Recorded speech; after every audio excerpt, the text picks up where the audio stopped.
Sorry. This is three houses. So this is the newest Fire Emblem game, Okay. like in the main series. I would put it in great. I never finished all the houses, so the game's like broken up into three stories, and you play as each of the houses. Mm-hmm. I only finished one of them. But like Fire Emblem is a series that Nintendo doesn't like to make because they thought it didn't do really well, which it really never did. But then like they came out with the ones on the 3DS and it sold phenomenally. And they were like, "Oh my god, you guys actually like this game? Like what? I thought it was like a West thing only." So then they were like, "All right, we're going big. We're doing a console release of a Fire Emblem game again, which they hadn't done since the GameCube." And it 100% paid off because this game sold like crazy. Everybody, like people who never played Fire Emblem were like, "Oh, I'm getting it. It looks sweet." And, like my buddy told me to play it. Like it was just phenomenal. It's definitely not a game for everybody. It's like a tactics RPG, where it's like a grid system and you have to like move your battalions accordingly and stuff. But it's tons of fun. There's like I don't know, like 500 hours of gameplay between the three houses. And then they added DLC that added like a fourth house out of nowhere. Like it was just insane. So you're telling me it was a mistake? Yeah. Mistake. No. So where do you want to put it? Like bottom of great. Okay. Or somewhere in great. Yeah. I'd probably put what you think above Yoshi. Yeah, above Yoshi. Excuse me. This is Astral Chain. I was super interested. I just never got around to playing it. I never finished it. It was fun. It was like quirky. Like it had some cool stuff to it. I'd say like mid. You know, I don't really have a strong opinion about it. Yeah, I don't think anyone's ever like said, "Wow, this game's amazing." Like I don't remember hearing anything Nobody about it. talks about Astral Chain, yeah. Right. Tetris 99. Oh, I would put it in GOAT. No, I think it was the battle battle. It was the battle royale I never thought I needed, but like I was so glad it was birthed into this world. Is Mario 99 here? I don't because it wasn't sold. It was just free. Right. It was free for a month, and that was it. Right. Yeah, I don't think it's here. That's a shame. But that I would put in mistake because they took it away. They gave us something everyone didn't know they wanted, and then they took it away. They gave us something incredible, and then they were like, "Nah, we're good. See you later." Yeah, I would definitely say GOAT. This game is a banger, absolute banger. It's like, and then it also gets support every new release of a Nintendo title. It gets like a new board and stuff you can play to earn. Like, it got DLC. It got story mode. It's insane.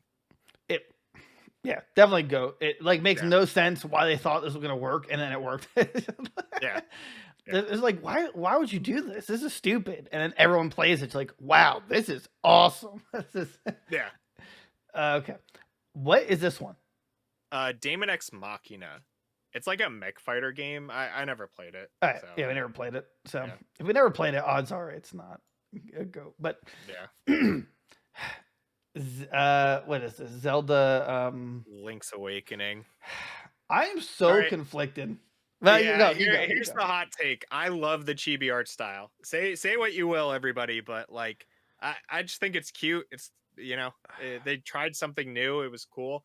If they continue to do these like Game Boy releases, I kind of hope they keep it or just like advance upon it more. Link's Awakening was like, they announced the remake for it and I was like, yeah, whatever. Like I don't care about Link's Awakening, but it was like fun to play again. Like I forgot how actually fun that game was. And they had the dungeon creator too. Right. They added like cool support for it, I'd say the art style has definitely grown on me. I'll give it that. I thought it was really just dumb at first. I think if it's per only this game, like I don't think it would work for like a Link to the Past. I don't think it would work for Minish Cap. No, that's the thing. Like I think it works. I think it works for this game and it works really well. I just don't think that chibiness will work for most other Zelda games. Right. But since it does accomplish what it wants to accomplish, and it's a Zelda game. Probably great. Yeah. It's a good remake. Yeah. An actual like remake, unlike some other games. Yeah. It's like definitely if you're a Zelda fan, definitely play it. I had to go back and finish it. I also have the amiibo, which I've grown to thoroughly enjoy because it's like totally different from everything else. Right. I would probably put it probably.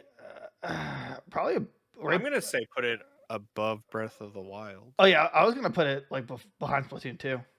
Yeah. It's just a really great game. It's definitely something you can come back to every year or two and just like, I'll do another run. And then the shopkeeper literally murks you because you stole. Yeah. Oh, you stole like 2 rupees from me. Okay. Oh, death. I don't know what this. I can't read this. This is Dragon Quest XI. This game is a goat. This is one of the best JRPGs to come out probably since like Final Fantasy VII. I don't even know where to start. The story's amazing. The art style is incredible. The music is a banger. It slaps so hard. Grinding in this game doesn't even feel like grinding. You go to like the slime island to kill metal slimes, and you spend like 20 hours, and you're like, oh, that was it. Like that was great. I played this game during quarantine, like when we had nothing to do. And I wish I had played this game the day it came out, like 2 years earlier or whatever. This game was just so good. Like, blew my expectations away. So then where would you put it and go? I would put it in front of Xenoblade. Really? Yeah. I have no opinion. I never played it. So it's totally you. Definitely try it out. I think that's another one that's, on Game Pass, so you could try it out. Gotcha. But it's so good. So good.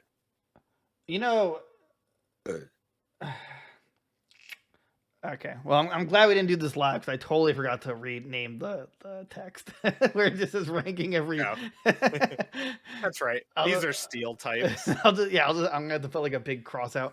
All right. What's this next one? That's Ring Fit Adventure, so you can put that by Fitness Boxing. Honestly, I think it's great. Actually, actually, it's very bottom great. It's like an actually fun, like genuinely fun workout. Workout fitness game. Somehow, like again, one of those weird like Nintendo advertises this wacky gimmick and it works. Right. I mean, it's not Nintendo Labo, but that sucked. Yeah. All right, Luigi's Mansion 3. That I thought it was great. No, it's definitely great. I'd probably say it's better than Dark Moon, but not as good as 1. No, nothing will beat 1. Yeah. 1 was just like super simplistic and great. 3 like kind of went back to that, but not as good as the first one. Probably behind Breath of the Wild. The problem, the problem I'm having with Luigi's Mansion is that like they're toning down the creepiness, and 1 like mastered it. It was like oddly very creepy, and if you read like the lore or like the description for Ghost, it was really dark, and that's what made it really cool and interesting. And then you had like 4 different endings based on how much gold you had, but they kind of just like dropped that. And I really wish they'd stop bringing back King Boo.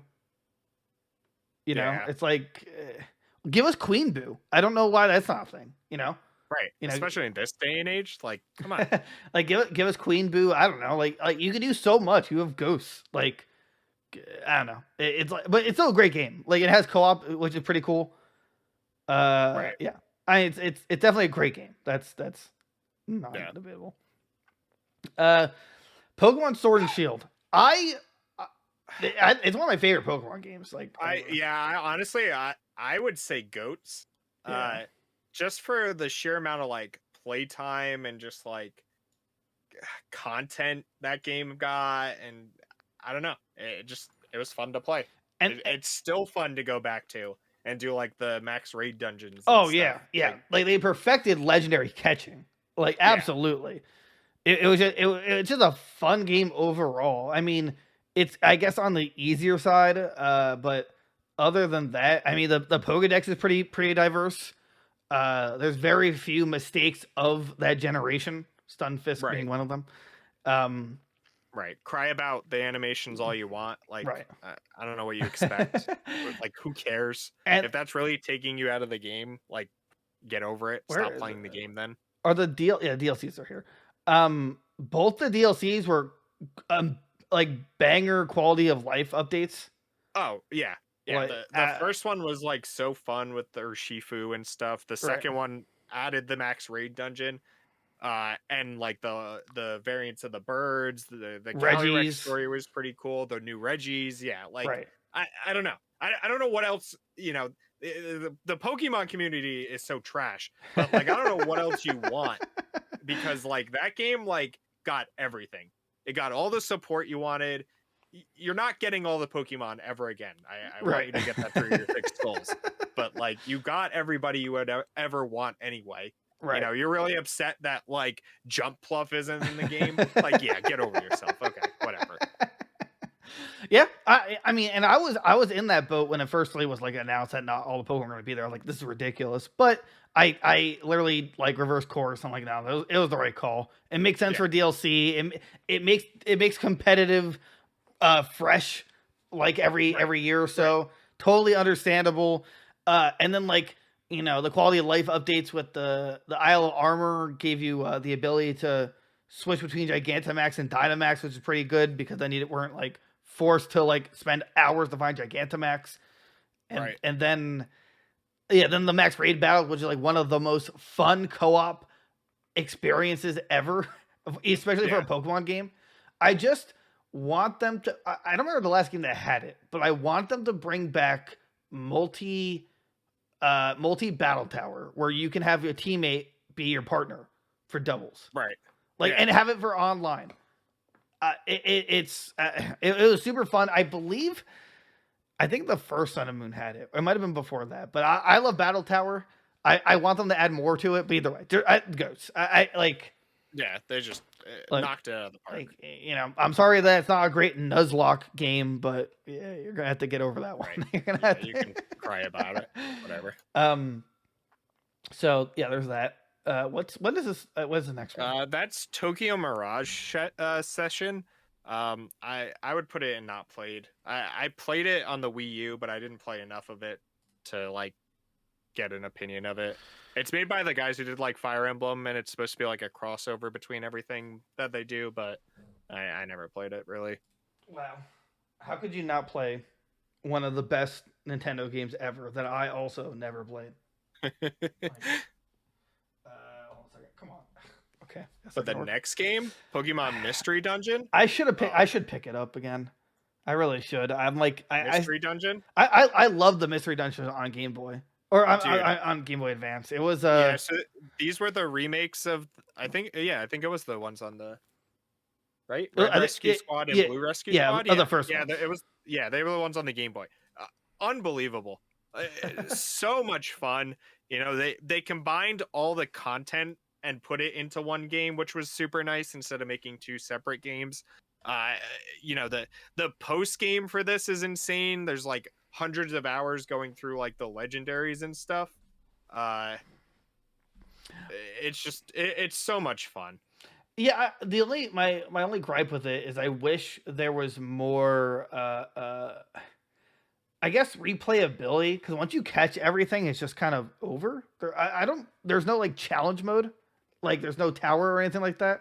I mean, like the dungeons get progressively super hard, but right by the time you're doing those like legendaries in the post game, like you have to like just sit and grind for hours because like you're not going to be able to get through those.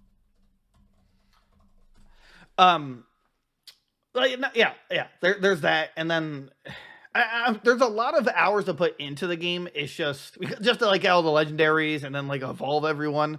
But it's just the problem is that like after you beat the base game, all you can do is go for legendaries. But it's like it's not challenging after a certain point. Right.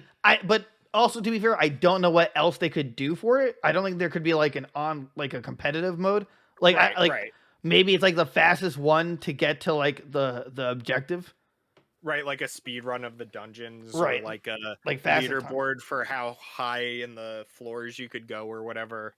Like They probably could have figured out something, and maybe they will if they make like a new one. Right. Because this is a series that gets like sequels pretty much every handheld generation at least. So. Yeah, but they're done with handheld, so I'm very right. So I assume the next one will be on here. It just seems like the Switch is going to be everything. I don't know the sales numbers off the top of my head, but I assume this would be a reflection of if they want to proceed or not for more. Yeah, I think it's sold real. What is this Pokemon Mystery Dungeon?